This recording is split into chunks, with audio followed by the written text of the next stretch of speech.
everybody, it's your girl Cordnie and Ellese. Welcome to my channel on mommyhood and entrepreneurship, and today we're going to be talking about the things that I do to save on my household consumables. So first and foremost, I do have to give a few notices just so you guys are up on game. The very first thing, I do have a list right in front of me, so I will be looking down at that list as I go through these tips for you guys. And then the second thing is my son is still in school because we are doing virtual school. So you might hear a little bit of background noise in the other room, and perfectly he doesn't actually get up and come here during the video. So let's just go on and get through this, and yeah, let's get started. So the very first thing that we do is we take a very minimalistic approach, almost minimalistic approach. We are by no means minimalist.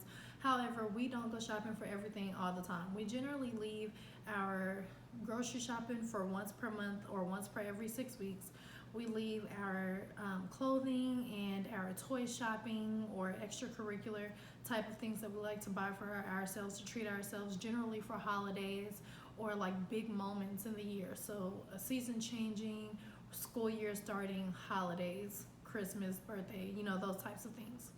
Two, we normally use cloth rags or napkins versus using actual napkins, paper napkins and paper towels. So that just saves us a lot of money. It makes us feel better about our waste as far as trees and things like that. And we have different towels and rags and other cloth things that we use for different things. So we don't use the same things for cleaning that we use for our bodies and vice versa. But with that being said, we can just put those in the washing machine, throw them in there, and then come back out and do it all over again another time. So it just saves a lot of money and a lot of waste, quite frankly, to just be able to have that laundry versus, using a lot of paper towels and things like that for when we eat or clean up and things. Three, we don't use fabric softener and dryer sheets. Honestly, at one point I did, but I really didn't see a difference in my clothing. Yeah, sometimes with the smell, but honestly nowadays, the detergents smell good enough for you to really not need extra boosters. Four, we don't use trash bags. So I one day just came up with this bright idea that I'm literally throwing away my money every time I buy trash bags. So I just went from there to using the grocery bags that I already get from the grocery store. So why not? And then even though up until the coronavirus started, we were using reusable grocery bags. Sometimes we would get a little over or something like that because, like I said, we do only grocery shop once every month or every 6 weeks. So since we do that, generally we don't have that many reusable grocery bags to do. So then the extras we did like that. Now the coronavirus has come and they really don't want you to bring in your reusable bags, so then we just have extra bags for later. The fifth thing that we do is we do price comparisons. Before we go shopping, whether it's grocery shopping or shopping for anything else, we do price comparisons, price per store, price per unit, per ounce, things like that. And then we find out which store we're going to get the biggest savings at with all of the things that we have to buy. Then we go and do our purchase. It's a little time consuming, but not too much if you're used to doing it.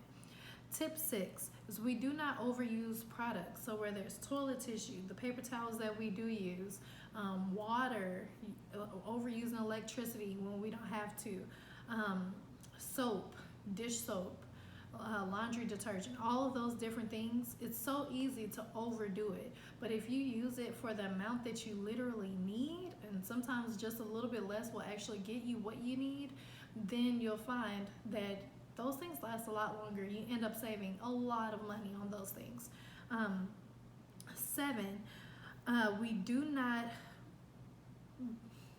we don't just store everything in the refrigerator and freezer. We have a lot of items that can go in the pantry, but something huge that we decided to do, since we do grocery shop like so very rarely, is that we bought a deep freezer. So if we don't try to put absolutely everything that we can into the refrigerator where it can go bad, or into the freezer where it gets full quickly because it's so small, we have a lot of overflow that goes into the deep freezer or into the pantry and things like that. So a deep freezer will save your life, and also buying dry foods as well will save your life. Now, some people aren't really here for the dry foods, which is fine, but things like dry beans or dry rice, pancake batter, pastas, even though he doesn't really eat pasta, but pastas, pasta sauces that aren't opened, backup jellies and peanut butters and all those things, backup foods that don't have to go into the refrigerator until they are opened. I mean, that will honestly just save you a lot of money if you can buy those things on sale when you do your big grocery shop and then stock them up somewhere other than just in your refrigerator or freezer or regular freezer. The tip 8, we use the reverse coupon system. So in addition to the fact that we go grocery shopping every month to every 6 weeks, generally how we determine whether or not it's a month or a 6 weeks period is out every single day, sometimes every other day. I generally check my Kroger app or whatever other apps that I look at for when I go grocery shopping and see when I have the most sales coming. And if I have a lot of sales coming and it's getting close to that time for my, and a lot of times coupons don't expire till way later anyway, so you can just wait. But if it's getting close to the time for the end of a lot of those coupons and it's getting close to the time for us to go grocery shopping, then I already have a running list that every time something empties, I put on that list and I put how many I need to get. And so I use that running list to look for coupons. I do not go and add coupons for things that are not on that list. Then that way I'm not just shopping for sales, I'm shopping for sales for things that I actually need. The 9th tip is that we buy quality items and then we take really, really good care of those items. So rather than buying something that's super, super cheap and low quality, we only buy it cheap if it's on sale and it's a higher quality item. So we generally don't eat a lot of canned foods, probably no canned foods, honestly, except for maybe baked beans. But generally, little to no canned foods. We don't, buy used items that are going to leave quickly. We do buy used items, but we buy used higher quality items. We bought a good washer and dryer system. I bought for my photo system. I bought really good lights and things. I buy really good makeup for my business. You want to make sure that you aren't getting something that's cheap just because it's cheap, and then you have to go and buy that again a few weeks later or a month later or a couple of months later. For instance, I'm a makeup artist and photographer. I didn't go buy a cheap camera. However, I did find a very high quality camera at a very nice camera store that is reputable and known for selling really good used cameras. And then I bought that camera and a used lens from there. Therefore, getting it cheaper, it still costs quite a bit more than your normal camera. However, I was able to save money and have a higher quality camera. Now, when anything is wrong with that camera, I invest into that camera to get that fixed.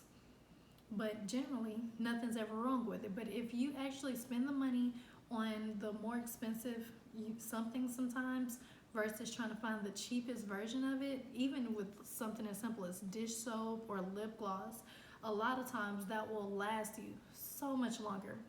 All right, so you guys, those are my 9 tips. Let me know which one of those tips you plan on using that you hadn't used prior to this video.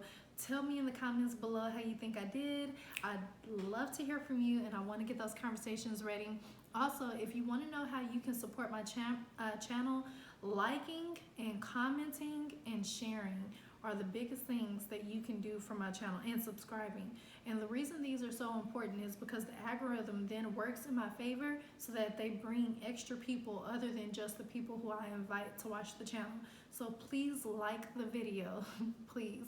And please comment at the video, even if it's just to give something like a heart or a good job, or, hey, I was here to support your channel, and just so we can have a small conversation, or if it's to let me know of any tips that I didn't have on here that you do to save on your household consumables. But all right, you guys, that's all I got. Like, comment, subscribe, share, and I will see you guys in the next video. Ciao.